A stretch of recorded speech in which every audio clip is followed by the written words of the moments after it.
Jangan lupa subscribe di YouTube channel Metro TV News dan juga nyalakan notifikasinya.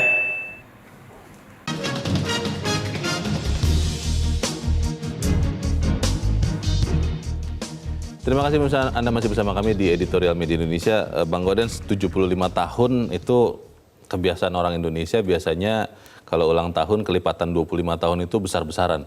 Tapi faktanya di tahun ini karena kita menghadapi pandemi COVID-19 yang juga belum kelihatan akan berakhir, ya terpaksa kita merenungkan ataupun merayakan ulang tahun ini dalam keheningan begitu. Nah pertanyaannya adalah ketika kita menapaki realitas ini, saya terus terang agak sedih juga Bang Gaudens. Di sekitar rumah saya ada beberapa rumah yang tidak memasang bendera merah putih dengan alasan katanya, bagaimana pasang bendera merah putih dalam kondisi yang susah seperti sekarang? Bagaimana kita bisa bersyukur, kita bisa bergembira dalam kondisi yang susah seperti sekarang? Nah pertanyaannya adalah, apakah itu bisa menjadi alasan bahwa kita kemudian tidak mensyukuri ulang tahun ke-75 Indonesia? Bagaimana Bang Gaudens? Ya, bersyukur itu tidak harus walaupun realitasnya kita sekarang ini pandemi COVID-19, Iya. tetapi rasa syukur itu tidak harus ditiadakan. Tetapi justru dengan adanya pandemi ini, kita itu tertantang untuk semakin mewujudkan cita-cita kemerdekaan. Editorial mengatakan bahwa kemerdekaan itu hanyalah instrumen, hanyalah alat, bukanlah tujuan. Tujuannya adalah masyarakat adil dan makmur. Yeah. Pertanyaannya setelah 75 tahun, sudahkah masyarakat adil dan makmur itu tercapai? Kita harus jujur mengatakan belum tercapai. Yeah. Tetapi bukan berarti negara tidak berbuat apa-apa. Nah, dalam rangka Hari Kemerdekaan ini, saatnya kita untuk berhenti sejenak, untuk semakin merenungkan lagi bagaimana menggelorakan seluruh kekuatan, menggelorakan seluruh kemampuan Republik ini untuk mencapai tujuan kemerdekaan itu sendiri. Itu sudah ditegaskan juga di editorial, dikatakan juga ya Bang Gaudens dan pemirsa, pidato kenegaraan Presiden Joko Widodo tanggal 14 Agustus lalu bahwa krisis ini harus jadi peluang. Kalau dengar istilahnya itu dunia dan Indonesia itu semacam komputer yang sedang hang dan kemudian harus dinyalakan ulang atau di restart. Pertanyaannya adalah begini Bang, kalau komputernya memang sudah bagus, ketika dia hang, berhenti dan di restart, dinyalakan ulang, biasanya akan cepat juga bergeraknya atau hidup lagi. Nah Indonesia apakah sudah dalam tanda petik seperti komputer yang sudah baik itu, atau memang komputernya memang masih belum terlalu baik sehingga kalau di restart pun belum tentu bisa menyala lagi? Bagaimana Bang? Nah di dalam editorial itu ada disebutkan ada prasyarat mutlak bagaimana kita menyatukan seluruh modal sosial. Kita tahu bahwa sepanjang pandemi ini udah hampir 6 bulan ya pandemi ini kita rasakan muncul kreativitas dan muncul inisiatif warga untuk saling membantu, memperlihatkan gotong royong yang nyata gitu, tidak dibingkai gitu, tetapi memang nyata rakyat membantu satu sama lain yang berkesusahan. Inilah modal sosial. Andai kata seluruh pemimpin di Republik ini, seluruh elit di negeri ini bersatu untuk menggelorakan kembali semangat gotong royong. Gotong royong itu kan nilai-nilai yang terkandung di dalam Pancasila. Kalau semangat itu digelorakan terus-menerus, ditularkan kepada semua anak bangsa, niscaya tujuan kemerdekaan itu pasti tercapai. Syaratnya itu. Oke, yang menarik juga Bang, mungkin sambil kita lihat peristiwa yang terjadi di hari ini juga. Kita dapat informasi bahwa rencananya jam 11 nanti waktu Indonesia Barat, pemerintah dan Bank Indonesia itu akan meluncurkan uang pecahan baru, uang pecahan 75.000 untuk memperingati hari ini Indonesia ulang tahun ke-75. Nah, ketika uang ini muncul, ini belum lama ini, sekian waktu yang lalu ada teman yang mengatakan begini, untuk apa sih ada uang seperti itu? Ini tambah ribet aja, kan bukan itu yang kita harapkan katanya. Nah, apakah kemudian kesatuan itu, modal kuat yang katanya di dalam editorial modal sosial itu memang masih ada, atau jangan-jangan karena kondisi yang sangat menekan ini, akhirnya masing-masing berpikir, selamatkan diri masing-masing. Bagaimana Bang? Justru terbalik, Leon. Di dalam pandemi ini, di dalam kesusahan sebagai bangsa dan negara, muncullah modal sosial itu. Atau dengan kata lain, sesungguhnya rakyat di tingkat akar rumput sangat memahami dan mempraktekkan nilai-nilai Pancasila itu. Modal sosial inilah yang harus terus digelorakan. Walaupun di tingkat elit sering bertengkar ya. Hari-hari ini kita lihat masih ada juga yang bertengkar, ada yang menamakan diri menyelamatkan apa gitu. Tetapi intinya mestinya kita bersatu, tidak perlu saling menyalahkan untuk mewujudkan kemerdekaan itu. Jadi ketika rakyat itu masih sengsara, pada saat itulah kita katakan mereka belum merdeka atau tujuan kemerdekaan itu belum tercapai ketika rakyat itu di sekitar kita masih ada yang sengsara. Di sekitar kita itu memang juga sekarang kan faktanya COVID-19 ini masih sangat berdampak ya Bang. Kita bicara di bulan Februari atau Maret atau April mungkin bahwa Indonesia sedang berharap melihat pengendalian COVID-19 ini dan melihat angkanya kita bisa melihat puncaknya. Waktu itu saya ingat betul banyak orang yang mengatakan puncaknya ini akan di bulan Juli, Agustus, dan September itu akan tertangani. Tapi kalau kita melihat perkembangan COVID-19 sekarang di Indonesia, kita belum tahu juga puncaknya kapan karena angkanya terus bertambah setiap hari. Nah pertanyaannya adalah ketika realitanya kita masih menghadapi COVID-19 seperti sekarang, apakah kita bisa merestart komputer yang hang ini? Karena syaratnya kan kalau komputernya masih bisa hidup, kalau kesehatan kita masih terjaga. Bagaimana Bang? Ya, jangankan Indonesia, seluruh negara di dunia, miskin, berkembang, negara maju, semuanya tidak bisa memprediksi kapan puncaknya, bahkan tidak bisa memprediksi kapan akhirnya. Tapi beberapa negara sudah mengatakan mereka melihat, seperti misalnya Italia, Bang Gaudens, itu mereka melihat sudah sampai di puncak dan bersiap-siap menghadapi antisipasi gelombang kedua, tapi mereka sudah melihat puncaknya katanya. Bagaimana Bang? Itu prediksi, Leon. Prediksi itu belum tentu selalu tepat. Misalnya Tiongkok mengatakan diri sudah bebas, tetapi tidak selang berapa lama kemudian justru muncul lagi COVID-19 itu. Kasus baru ya? Kasus baru, ya. Itu artinya ketika negara saling terhubung satu sama lain, ketika pergaulan di dunia ini begitu tanpa batasnya, itu artinya setiap saat selalu muncul itu virus baru itu selalu bisa saja muncul kapan saja. Karena itu kehati-hatian itu sangat penting. Atau orang memberi kiasan kira-kira penjahat itu tidak pernah tahu kapan datang di malam hari. Karena itu kita harus berjaga-jaga.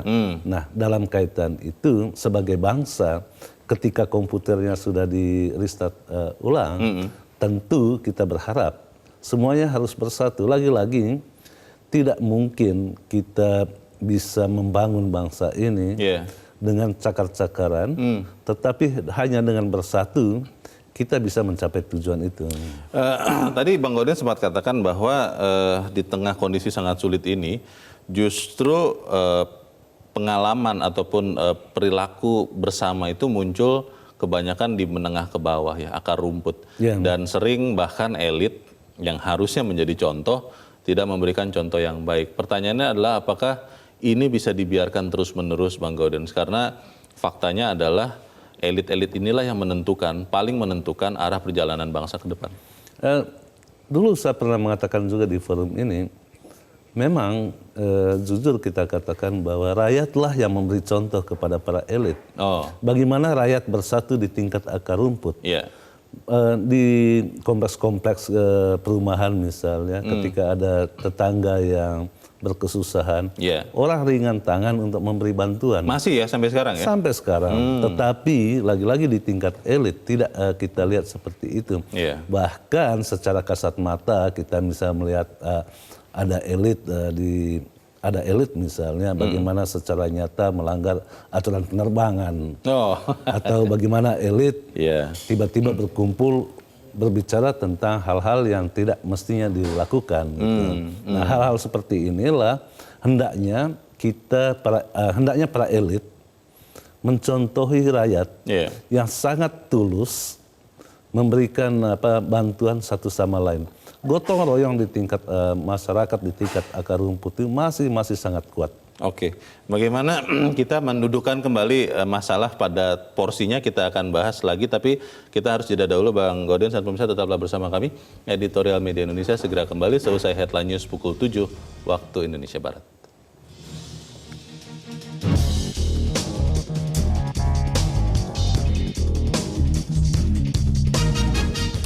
Terima kasih pemirsa, Anda masih bersama kami di Editorial Media Indonesia.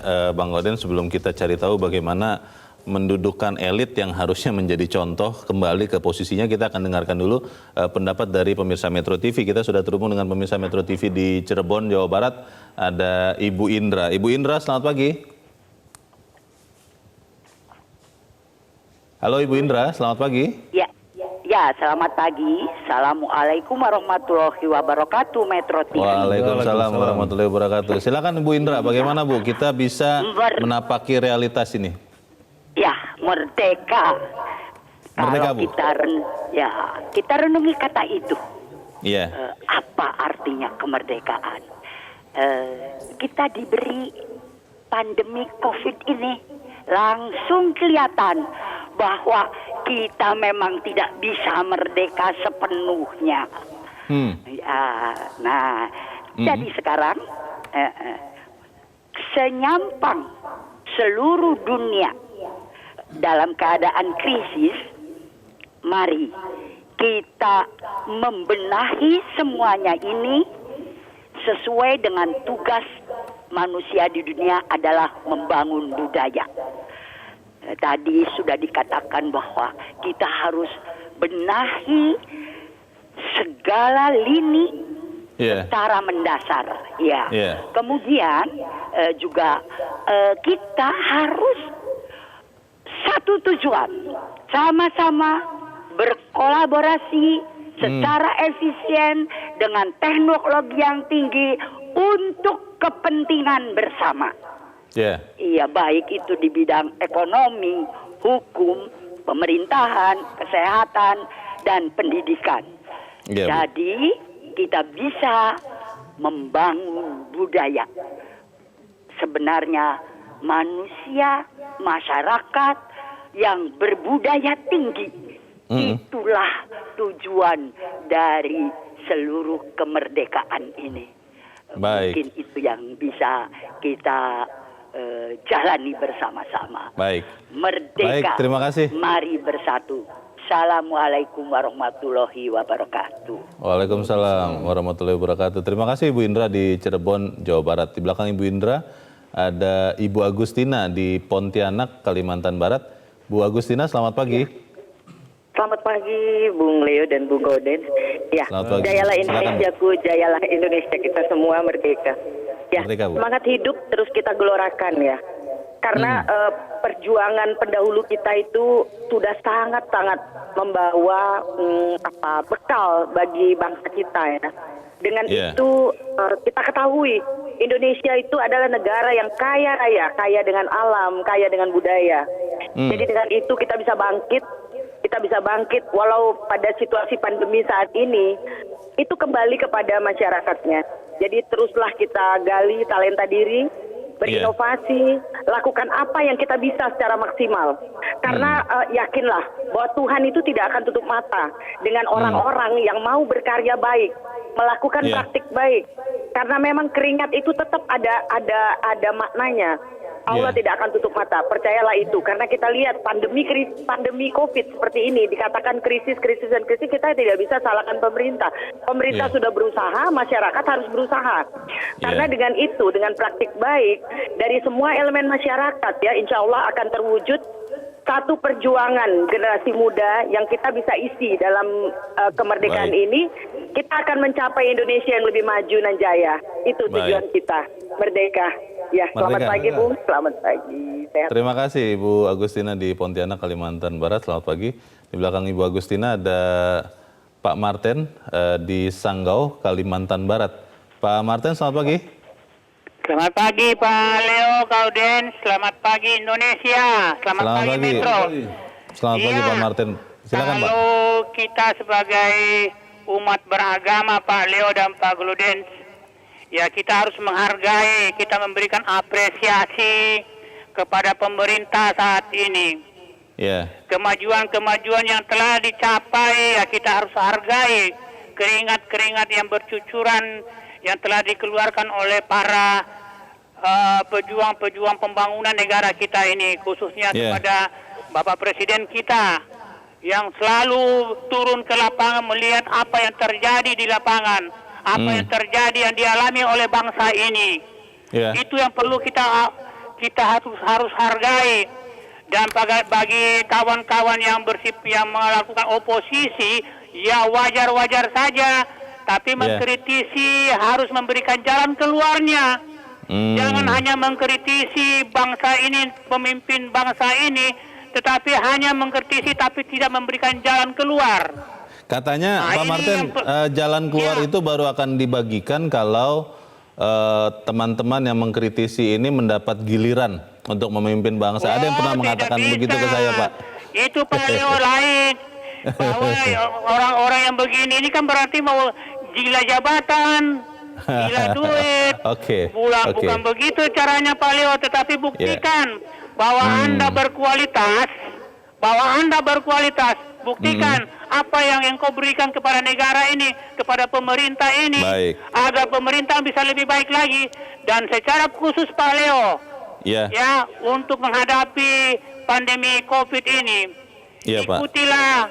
ikutilah apa yang dikatakan oleh protokol kesehatan. Patuhilah semuanya itu, mulai dari rakyat kita yang terbawa di desa-desa sampai ke pusat sana.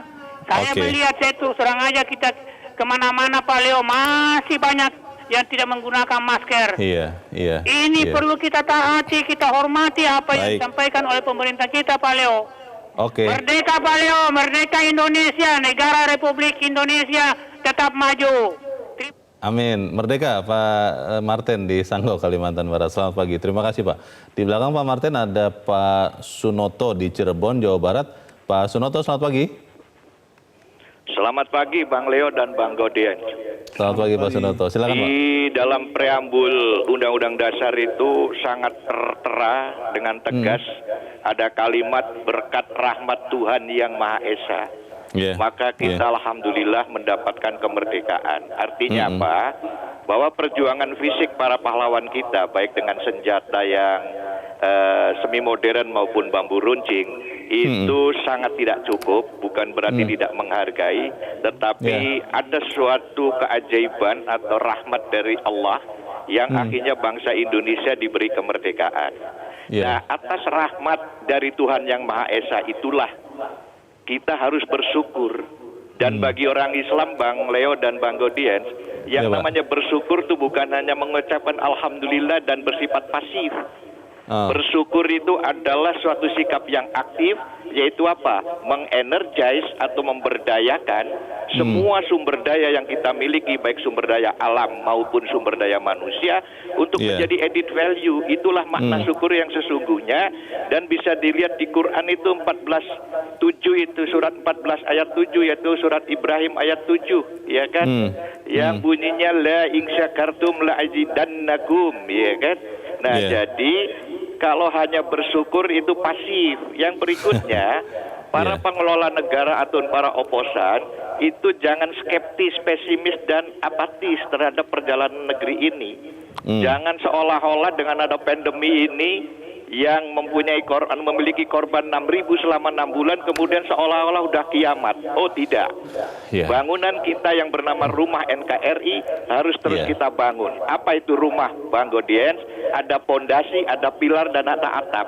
Pondasinya dibangun dengan nilai-nilai religi, pilarnya dibangun dengan nilai-nilai intellectuality, dan atapnya dibangun dengan nilai-nilai ekonomi. Nah, untuk menjawab semua ini, yang paling real dan paling nyata, habiskan energi kita, bukan habiskan, seriuskan energi kita untuk menggerakkan ekonomi UKM. Karena UKM itulah yang merupakan bantalan ekonomi yang sangat kuat dan liat, dan itu akan bisa menjawab tantangan ekonomi kita. Dan kita harus optimis, justru dengan pandemi ini kita saatnya sekarang mulai melakukan berdikari, karena cukup modalnya. Indonesia bukan Ethiopia, men, sorry, ya kan? Indonesia akan sangat kaya raya untuk ready untuk berdikari. Go, merdeka. Makasih. Merdeka. Terima kasih Pak Sunoto di Cirebon, Jawa Barat. Selamat pagi Pak.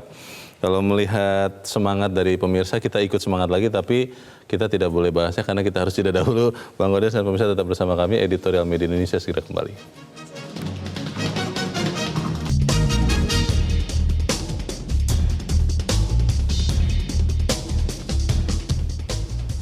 Terima kasih pemirsa, Anda masih bersama kami. Kita di bagian akhir dari diskusi kita pagi ini. Bang Gaudens tadi 4 orang penelepon, semuanya semangat Bang. Dan mereka mengatakan bahwa ini waktunya bersatu, dan tadi ada yang spesifik mengusulkan seperti Pak Sunoto mengatakan ya fokuslah kepada perbaikan ekonomi khususnya UMKM. Bagaimana Bang? Ya saya sependapat ya, kalau kita belajar dari pengalaman krisis 97, yang survive pada saat itu adalah UKM. Yeah. Sektor-sektor informal yang tidak pernah mendapatkan belas kasihan dari pemerintah karena selama itu ya pada 97 juga sekarang yang diperhatikan negara itu adalah pengusaha-pengusaha besar yang mendapat banyak fasilitas dan yang paling banyak mengemplang uang negara. Tetapi mereka yang jujur seperti UKM itu jarang diperhatikan. Mungkin baru sekarang diperhatikan. Kalau kita lihat bahwa benar negara itu hadir pada saat pandemi ketika rakyat terhimpit. Negara itu hadir menawarkan uang sekitar 600 triliun lebih untuk pemulihan ekonomi dan lain-lain. Tetapi lagi-lagi pada tingkat operasionalnya penyerapan anggaran itu masih sangat kurang dan itu Presiden sudah marah berkali-kali. Betul. Tapi anehnya sudah dimarahin berkali-kali tetap saja seperti itu pada hasil akhirnya.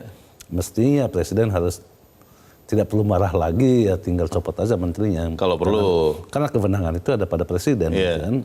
Supaya masyarakat itu melihat yang paling penting itu, Leo, pada saat terjadi pandemi, terjadi krisis yang sangat dalam, yang paling diinginkan oleh masyarakat itu melihat bahwa ada harapan yang ditawarkan oleh pemerintah. Nah, harapan itu tercermin dari pekerjaan-pekerjaan yang sistematis untuk mengatasi pandemi ini. Kalau misalnya uang sudah ada, anggaran tidak bisa diserap, bagaimana orang memelihara harapan? Nah, editorial mengajak kita untuk berpijak pada realitas, untuk merawat mimpi, merawat harapan Indonesia jaya, Indonesia semakin baik ke depan. Dengan tetap berpijak pada realitas. Kita tidak mimpi di siang bolong, tetapi mimpi kita sudah diletakkan fondasinya oleh para pendiri bangsa. Pak Sunoto mengatakan ini rumah NKRI.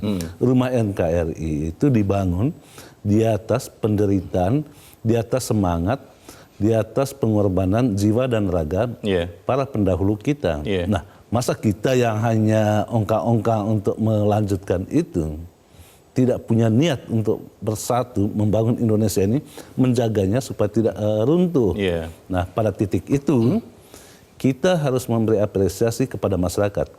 Kita harus memberi apresiasi kepada UKM yang dengan caranya, dengan kebiasaannya mampu bertahan di tengah krisis ini.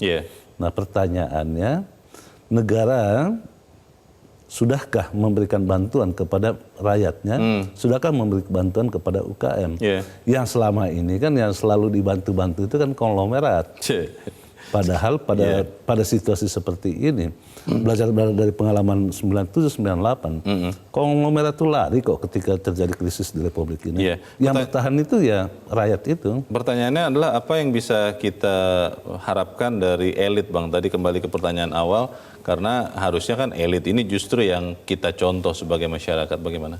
Ya, 75 tahun Indonesia merdeka, kita sangat berharap ya ada kerinduan rakyat supaya elit itu bertegur sapalah satu sama lain, tidak menebarkan skeptisme, tetapi menawarkan optimisme sehingga rakyat itu melihat, oh ketika elitnya bersatu, negara ini berada pada relnya gitu.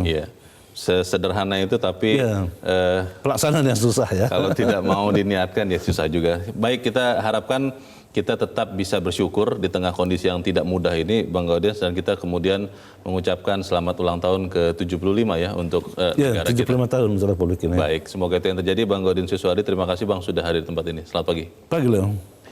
Pemirsa, 75 tahun hari yang kita syukuri. Tapi pertanyaannya adalah apakah kemudian syukur itu bisa kita rasakan? Saya ingin bertanya kepada Anda dan juga kepada saya, sudah pasang bendera merah putih belum? Bagaimana kalau di usia 75 tahun ini di tengah-tengah pandemi kita bersyukur dengan melakukan tindakan nyata, minimal kita pakai masker, jaga jarak, cuci tangan, dan patuhi protokol COVID-19 supaya kita bisa sama-sama bisa keluar dari situasi yang susah ini. Saya Leonard Samosir, terima kasih Anda sudah menyaksikan. Selamat pagi.